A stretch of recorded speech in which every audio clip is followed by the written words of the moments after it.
Mais que ça fait du bien de parler de musique, de grande musique. Alexander Neff est le directeur général de l'Opéra de Paris. Il est mon invité. Vous avez dirigé la Canadian Opera Company, entre autres choses. Et aujourd'hui, depuis 2020, le Grand Opéra de Paris. Entre tradition et modernité, vous avez présenté une saison 23-24, donc qui marque quoi? En fait, on est dans quelque chose qui dit l'opéra a encore des choses à nous dire aujourd'hui. L'opéra a toujours des choses à nous dire. Je pense l'art a des choses à nous dire. C'est tout ce qui reste de nous, c'est l'art que nous produisons.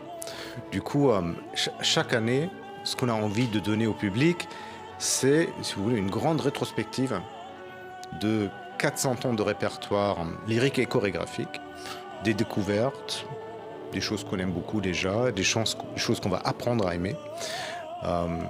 Et j'aime beaucoup cette diversité du répertoire, des styles différents, des périodes différentes, des langues différentes, et de donner au public le sentiment que chaque fois qu'ils viennent, l'expérience est différente. Oui.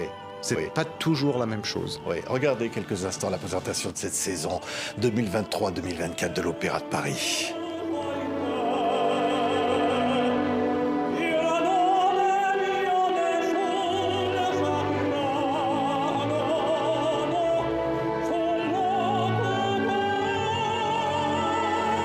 C'est 34 spectacles, 20 lyriques et 14 chorégraphies. C'est 15 nouveaux spectacles, 377 levées de rideaux, 187 représentations d'opéra, 190 représentations de ballet. C'est considérable ce que vous proposez. C'est énorme, en effet. On accueille à l'Opéra de Paris la moitié du public lyrique et chorégraphique de toute la France. Dans nos deux salles, on en est très fiers. Mais c'est un grand défi de mettre tout ça en place, bien évidemment. Mais c'est aussi une grande fierté. Oui, c'est une grande fierté de dire tous les publics peuvent aller à l'Opéra de Paris. Je pense que tous les publics peuvent effectivement aller à l'Opéra de Paris. On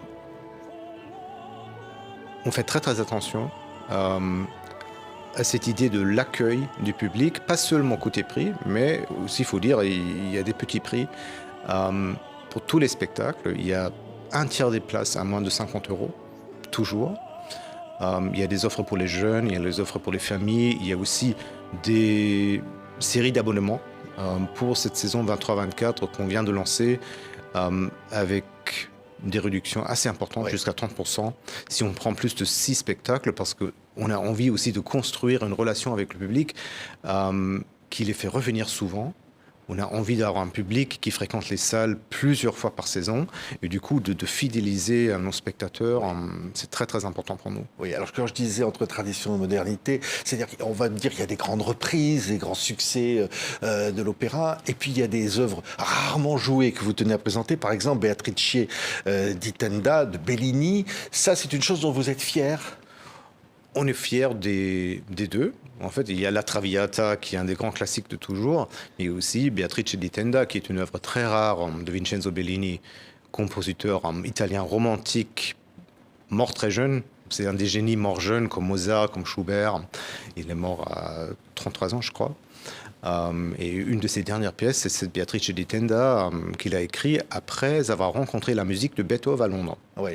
Et du coup, il a développé cette ambition de raconter en musique une histoire ambitieuse. C'est une histoire sur une femme qui est très très maltraitée par son mari, accusée à tort d'infidélité et autre chose, une histoire de torture, mais aussi une histoire de grande beauté et de dignité. Oui. Donc une histoire qui nous parle d'aujourd'hui au fond. Toutes les histoires nous parlent d'aujourd'hui parce qu'on les réalise avec les artistes d'aujourd'hui pour un public d'aujourd'hui. Ça veut dire pour moi, tout ce qu'on fait est contemporain parce qu'on n'arrive pas à le faire sans les artistes d'aujourd'hui et c'est toujours pour un public d'aujourd'hui. Oui, on entend Don Pasquale et là, c'est encore autre chose. C'est aussi une grande pièce. Oui. Aussi une pièce drôle mais aussi un peu cruelle. Oui, cruelle, pourquoi? Oui, parce que Adina, comme elle traite son Don Pasquale, c'est cruel. C'est cruel et des fois, les bonnes comédies, on rit et après on se demande pourquoi j'ai ri. C'est bien, c'est un moment d'apprentissage.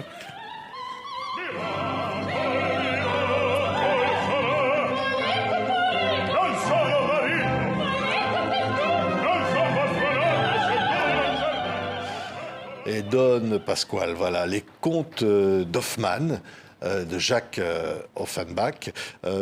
Alors ça, c'est effectivement encore un moment fort de cette saison. C'est déjà un des grands classiques de l'opéra français. Et c'est aussi notre mission, notre devoir, notre plaisir de défendre le répertoire français à l'Opéra de Paris. C'est aussi la production de Robert Carsen. C'est un des grands classiques de la maison qu'on joue depuis presque 30 ans, mais qui marche toujours, qui est un bonheur théâtral absolu. Oui. Et tous les grands ténors sont passés par le rôle de Hoffmann. Et là, il y a Benjamin Bernheim, qui est le grand ténor français du moment, qui va pour la première fois chanter Hoffmann à l'Opéra de Paris. Oui. Je voudrais qu'on parle de Lohengrin de Wagner. Ce qui est très important, c'est qu'au fond, on va retrouver le russe Kirk, alors je vais essayer de bien le prononcer, Serebrennikov. Et ce qui est important, c'est que c'est un opéra qui nous parle de guerre et de paix, avec donc cet homme qui incarne la résistance à Poutine. En fait, ce qui est terrible des fois, on fait une programmation et après, l'actualité nous rattrape. Ça veut dire, on a programmé cette nouvelle production de Lohengrin avec Serebrennikov en metteur en scène, qui va faire ses débuts comme metteur en scène lyrique en France avec cette production, bien avant la guerre. Et après, les circonstances autour de l'art changent et on se retrouve dans une situation où l'art nous parle d'une actualité qu'on n'a pas prévue quand on a programmé la pièce. Et ça arrive beaucoup plus souvent qu'on y pense. C'est assez effrayant. En même temps, ça nous montre, ce que je viens de dire avant, que les pièces ne changent pas beaucoup. Ils contiennent beaucoup de choses. Après, notre lecture des pièces change parce que notre vie politique, sociale et autres change. Ouais. Et du coup, là, on va effectivement avoir un opéra qui parle d'une guerre en Europe, pendant qu'il y a une guerre en Europe. On ne peut pas intentionnellement le programmer, parce que nos cycles de programmation sont quand même entre 4-5 ans en avant. Mais c'est toujours l'art qui nous parle d'aujourd'hui. Ouais. La Traviata, c'est une reprise de Verdi, donc, avec Giacomo Sagripanti. Regardez ces images.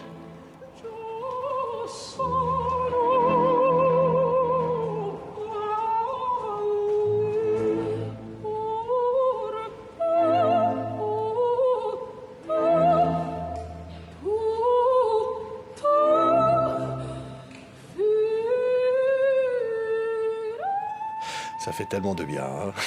Je voudrais vous saluer aussi parce que quand même cette troupe lyrique, l'idée que vous avez eue de relancer, enfin, depuis 30 ans, on n'avait pas vu ça, et donc vous recrutez comme ça des artistes lyriques permanents. En effet, l'opéra n'avait plus eu de troupe depuis les années 70. Et l'idée, on l'a vraiment développée pendant la pandémie, où les artistes lyriques ont connu une très très grande précarité, puisqu'il n'y avait plus de travail pour personne pendant une période très très prolongée. Du coup, on s'est dit, pourquoi ne pas accueillir de nouveau au sein de l'Opéra de Paris un petit groupe de chanteurs qui seraient avec nous pendant plusieurs années en résidence, qui chantent plusieurs rôles sur toute la saison. Et du coup, pour proposer pas seulement aux artistes jeunes, mais aussi aux artistes jeunes, de se baser à Paris, de développer une carrière sans devoir voyager, se baser ailleurs tous les Oui. 6 semaines, 8 semaines. Et du coup, on va relancer cette troupe avec la saison 23-24, avec 7 chanteurs qui vont intégrer. Dont il faut signaler Florent Mbia, camerounais, qui est l'un de ceux qui avait signé le manifeste pour la diversité à l'opéra. Oui, M. Mbia est artiste des chœurs de l'opéra aujourd'hui. Il a postulé pour la troupe, il a fait une très très belle audition et on était heureux de le prendre et il va donc intégrer la troupe. Il est français aujourd'hui, mais originaire du Cameroun. Oui, c'est important de montrer cette diversité-là. C'est important de montrer ce qui est la société. Je pense qu'on a envie à l'opéra d'être au cœur de la société. Et la société, c'est quelque chose qui change toujours. Il faut, des fois, on arrive à anticiper ces changements, des fois on les accompagne, mais on ne peut pas être aveugle à la société qui nous entoure. Mais c'est justement parce qu'on a besoin des artistes d'aujourd'hui qui nous parlent avec leur voix, avec leurs mouvements de corps et autres, de cet art qui les passionne. Oui. Tiens, on va entendre Così fan tutte. Hein, c'est encore un des grands chefs-d'œuvre, évidemment, avec Anne-Theresa de Kirsmaker à l'Opéra de Paris pour donc cette saison tellement attendue. Il est évident que il y a la danse, il y a du ballet, et que tout ça fait un ensemble indispensable à la création en France. L'opéra et le ballet, c'est depuis les origines de l'Académie royale de musique, on est les deux. On en est très fiers. On a une compagnie de danse incroyable avec 164 danseurs qui sont avec nous en permanence, qui sont pour la plupart formés à l'école de danse de l'Opéra à Nanterre. Et du coup, il y a une tradition de danse à la française très ancienne, qu'on est fier de porter dans le XXIe siècle. Et là aussi, l'écart entre tradition et modernité avec le ballet est incroyable. Les danseurs sont capables de tout faire, entre les grands classiques de Nureyev, le Lac des Cygnes, etc., jusqu'aux créations avec des compositeurs et des chorégraphes d'aujourd'hui. Il y a ce grand écart qu'on trouve dans chaque saison. Oui, ce qu'on disait au début, c'est qu'il y a une volonté de l'opéra de vivre au cœur de son époque, de son temps. Les Jeux Olympiques, vous ne pouvez pas passer à côté. Vous allez faire quelque chose, je vois que c'est les Olympiades culturelles. Je pense qu'on ne peut pas être en compétition avec les Jeux Olympiques parce que ça va être un événement tellement énorme. Et ça se passe dans notre période de congé d'été. Du coup, on va les accompagner avant et après. On va présenter par exemple un très grand opéra français pour terminer la saison à Bastille, La Vestale de Spontini, qui était le grand succès de l'époque de Napoléon. Oui, encore un portrait de femme. Hein. Encore un portrait de femme, mais aussi La Vestale, c'est la gardienne du feu. Du coup, le lien avec l'idée olympique. Il y a aussi quelques programmes dans l'Olympiade culturelle à laquelle l'opéra va participer. Pour faire partie de ce grand événement de l'année 24 à Paris. Oui. Alors, vous êtes dans une plateforme. Alors, je sais pas, c'est pop, c'est ça? Paris Opéra Play. Oui, c'est très pop, donc du coup. Et donc, c'est magnifique. Vous êtes au cœur de la modernité, là. Paris Opéra Play. Ça aussi, une plateforme de streaming, on l'avait commencé, on l'a plutôt improvisé assez rapidement pendant la pandémie, justement pour pouvoir garder un lien avec le public, puisque les salles étaient fermées. Et on a amélioré et relancé maintenant cette plateforme sous le beau nom de Paris Opéra Play. On peut aller écouter des opéras, parfois même en direct. Hein. Il y a un très très beau catalogue déjà d'opéras, de ballets, aussi des documentaires et d'autres contenus qu'on enrichit tous les mois maintenant, avec en moyenne un direct sur la plateforme par mois. On vient de la lancer avec une très très belle transmission de Nixon in China il y a quelques semaines, et il y en aura bien d'autres quasiment chaque mois. Oui, alors, on dit que pour rééquilibrer le budget de l'Opéra de Paris, vous misez sur le ballet. On va voir d'ailleurs un des grands classiques, le Lac des Cygnes. Succès attendu forcément. Vous avez besoin aussi de remplir les salles, parce que ça fait partie du but, c'est de limiter ce déficit. Vous savez, le Verdi disait, un théâtre, il faut que ce soit plein. Parce que c'est pour ça qu'on le fait. On fait les spectacles pour le public. On est assez heureux depuis cette rentrée septembre 22, que les salles sont vraiment bien pleines. Et que le public a répondu à la sortie de la pandémie avec enthousiasme à notre offre. Mais c'est aussi, côté économique, c'est essentiel pour l'opéra de remplir les salles. Diminuer ce déficit. On disait qu'il peut atteindre 8 millions d'euros. On y a bien travaillé déjà.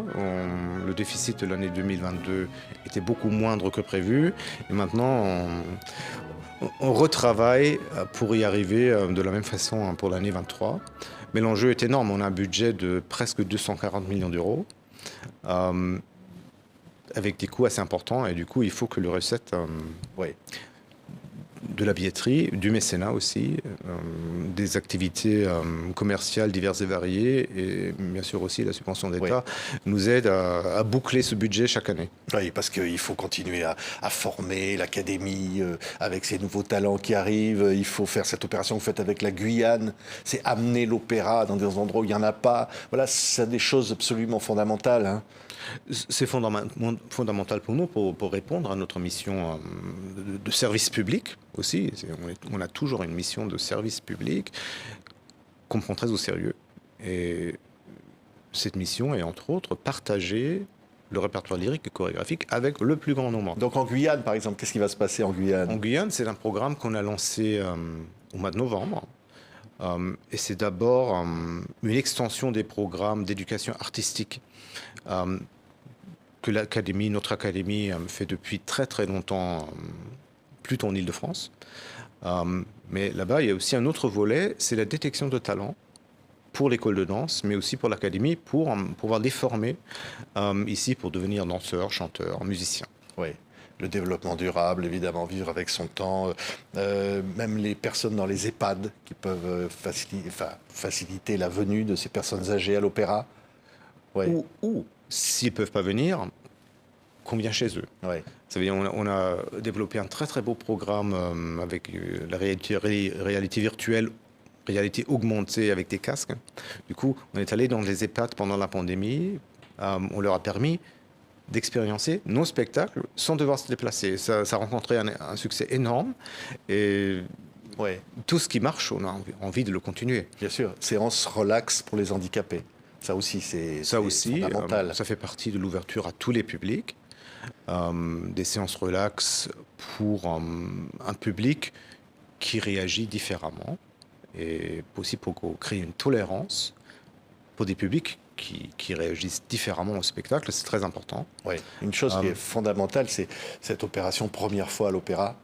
Ça, c'est vraiment génial parce qu'il y a des tas de gens qui adoreraient l'opéra mais qui se disent oh non, c'est pas pour moi. Oui, moi, je pense qu'il faut travailler dans les deux sens. Ce que j'ai appris en Guyane en novembre, c'est évidemment, nous, on s'occupe beaucoup des gens qui pensent que l'opéra n'est pas un lieu pour eux.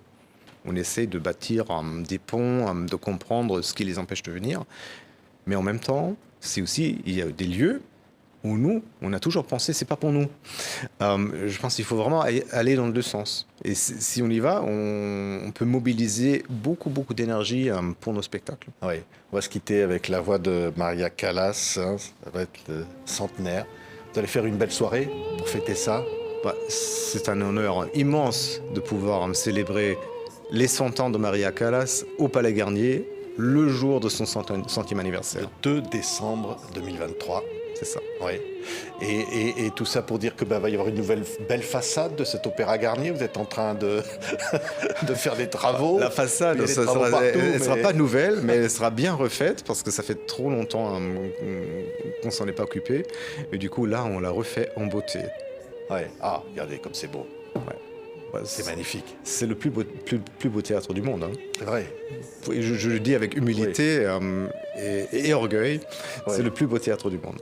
Le plaisir de la musique, il est là, Alexander Neff, toujours en vous, parce que ça veut dire deux mots de vous, de votre parcours, cette passion qui vous a pris comme ça très jeune. Je l'ai eu enfant, et je l'ai eu par la radio d'abord, en Allemagne, où j'ai grandi, et après par des enregistrements, et après j'ai fait à 13 ans mon premier opéra en salle, et voilà, c'était le point de non-retour, si vous voulez, où je me suis dit, et là c'est un truc, il faut aller en salle, ça c'est très important, l'expérience physique, l'énergie que vous ressentez dans une salle, quand quelqu'un chante, quand quelqu'un danse, quand il y a un orchestre en fausse qui joue, on ne peut pas le reproduire sur l'écran ou par d'autres moyens, pas encore, et j'espère jamais. Et tout ce qu'on fait à l'opéra, c'est par tous les moyens, inviter les gens à rejoindre une salle de spectacle pour faire cette expérience où on est en collectif avec 2000, 2500 autres spectateurs et c'est une expérience collective et individuelle à la fois. C'est aussi extrêmement égalitaire. Dès que la lumière s'éteint, on est tous pareils. On est seuls et ensemble avec ce spectacle. Je trouve ça extraordinaire. Ça m'a fasciné depuis cette première visite. Et de partager ça avec le plus grand nombre, de cette sensation, ce bonheur qu'on peut ressentir dans une salle de spectacle, d'y amener le plus grand nombre de gens possible, ça nous anime tous les jours. Ça m'anime tous les jours et nous tous à l'Opéra. Merci. Alexander Neff vous le dit, allez à l'Opéra. Allez à l'Opéra de Paris, la saison 2023-2024, absolument incroyable. Merci Alexander Neff. Merci à vous pour l'accueil.